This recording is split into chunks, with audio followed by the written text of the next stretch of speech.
welcome. Sorry for the long absence, you guys.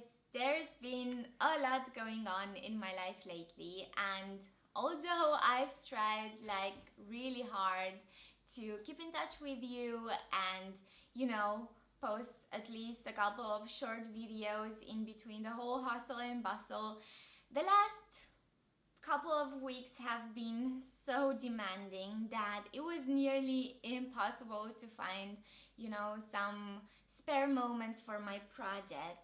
Some of you maybe know that we've moved to a new place, which has brought a whole new wave of stress upon us. But I can happily say that we are finally starting to settle down and I'm getting back to my old routine, which is amazing because I've really missed making new videos and I'm super excited to be back. Hey, what are you doing?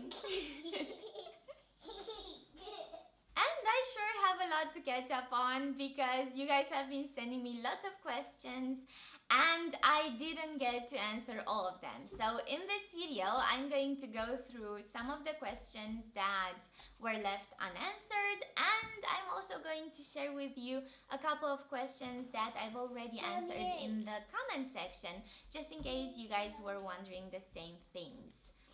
So yeah, let's jump right into it. What is the difference between she and iar, and how do I know which one to use? The conjunction she is used to connect two words or sentences, announcing an addition to a word or sentence. For example, marți și joi sunt la birou. So on Tuesday and on Thursday, I'm at the office. Iar is also used to connect two elements together, and it can behave like a synonym of she. But at the same time, it denotes a contrast or a mild opposition between the two elements. For example, marți sunt la birou, iar joi sunt la universitate. So on Tuesday I'm at the office, whereas on Thursday I'm at the university. Of course, you can also use it with a sense of and. So on Tuesday I'm at the office and on Thursday I'm at the university.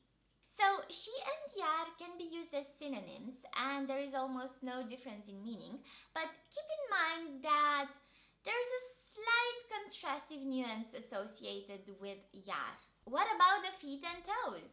So someone was asking what we call the feet and toes in Romanian, and we actually use the same word for both foot and leg, which is picior, but if you want to be more specific about it, you can use laba piciorului for foot.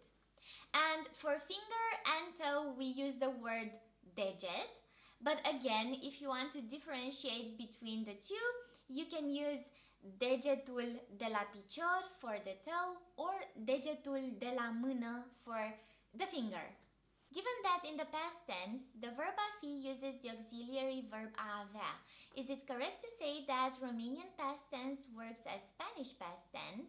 That is, no a fi is ever used as an auxiliary verb, contrary to what happens in Italian and French, which differentiate verbs that go with to be from verbs that go with to have. The Romanian compound perfect tense only uses the verb a avea as an auxiliary.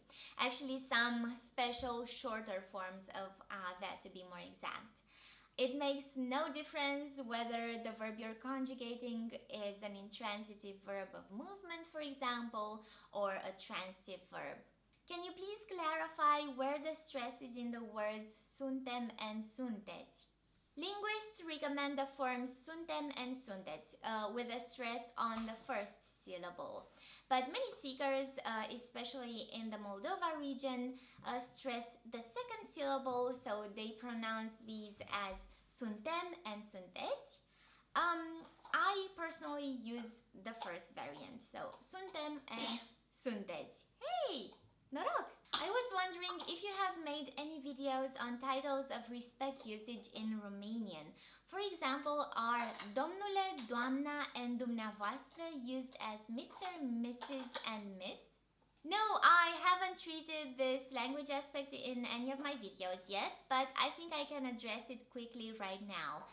So, domn and doamnă are nouns and correspond to the English Mr. and Mrs. The Romanian equivalent of miss is domnișoară, but keep in mind that it is a rather faux pas to address someone over the age of 18 using this term, regardless of their marital status. Dumneavoastră, on the other hand, is a pronoun of politeness, and it is required in formal situations. When addressing, for example, older persons, new acquaintances, people in superior positions, authorities, or anyone you want to show respect to. It's also important to know that dumneavoastră uses the second person plural form of the verb. So, for example, dumneavoastră sunteți. Why revista de pe masă and not revista pe masă? Pe usually introduces an object complement or an indirect complement. For example, a complement of place that shows where someone or something is situated, as in revista nouă este pe masă. So the new magazine is on the table. De pe, or the preposition de combined with other prepositions of location, can be used among others with an attribute that describes or defines a thing or a person.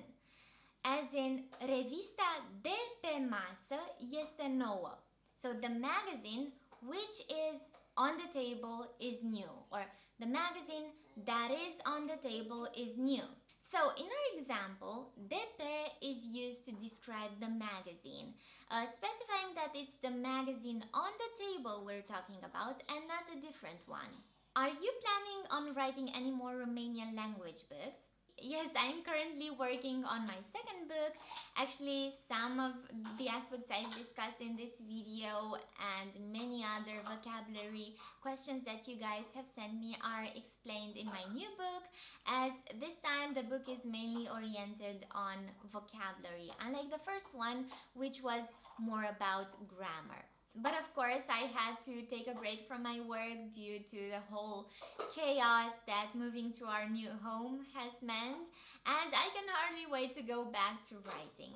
I honestly don't know when it's going to be ready for print, but I'm hoping sometime this summer. That's more like wishful thinking, or autumn, or hopefully by the end of this year. Alrighty, that's about it for now. I really hope you enjoyed watching this video and that you found it helpful. As always, if you have further questions or any suggestions for new lessons, please leave them in the comment section. Okay, I'll see you next time. Be happy!